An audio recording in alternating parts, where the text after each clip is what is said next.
unrighteousness, but rejoice with the truth. It covers all things, believes all things, hopes all things, endure all things. Love never falls away. 10, 9, 8, 7, 6, 5, 4, 3, 2, 1. Next, number 3. Being Jesusly human means you are a good speaker and approachable. True or false? Being Jesusly human means you are a good speaker or approachable. 10, 9, 8, 7, 6, 5, 4, 3, 2, and 1. Number 4. Brother Dennis Pacturan is from the church in San Fernando, Bukidnon. True or false? Katong kwan, second speaker. First guy. Lunglung litong kalwa. Brother Dennis Pacturan is from the church in San Fernando, Bukidnon. 10, 9, 8, 7, 6, 5, 4, 3, 2, 1. Number 5. In 1 Peter 1:8 says, whom having not seen you love, into whom though not seeing him at the past, yet believing, you exalt with joy that is unspeakable and full of glory. True or false?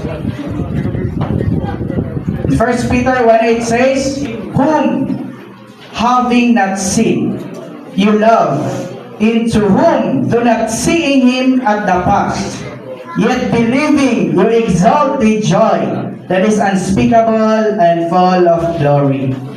Apit ako kantahan na.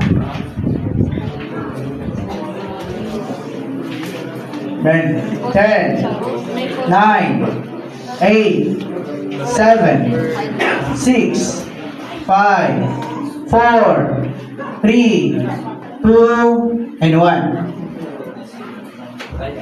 Ngayon, so, kung true, ayaw na po tayong sumpay. True na gina siya. Ayaw na yung sumpay word. Yes. Ha? Kung false lang, pakitao ninyo ang word nga mali kaya, dahil isumpay at tama. Kung true na gina siya. Ayaw na sumpay.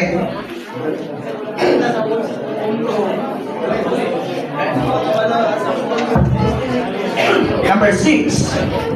The future of the world and the usefulness in the future, no doubt, are with the worldly people. From the view of saving souls, we should treat older ones and younger ones equally. From the view of the future of the world, however, we should put our emphasis on the younger ones. It is true or false? The future of the world and the usefulness in the future, no doubt, are with the worldly people. From the view of saving souls, we should treat older ones and younger ones equally. From the view of the future of the world, however, we should put our emphasis on the younger ones.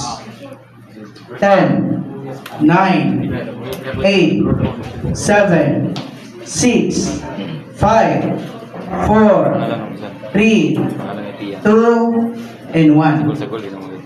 Number 7.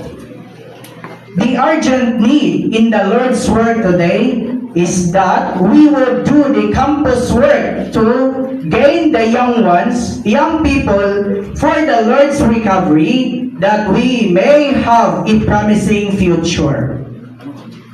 7. The urgent need in the Lord's work today is that we would do the campus work to gain the young people for the Lord's recovery, that we may have a promising future. True or false? 10, 9, A.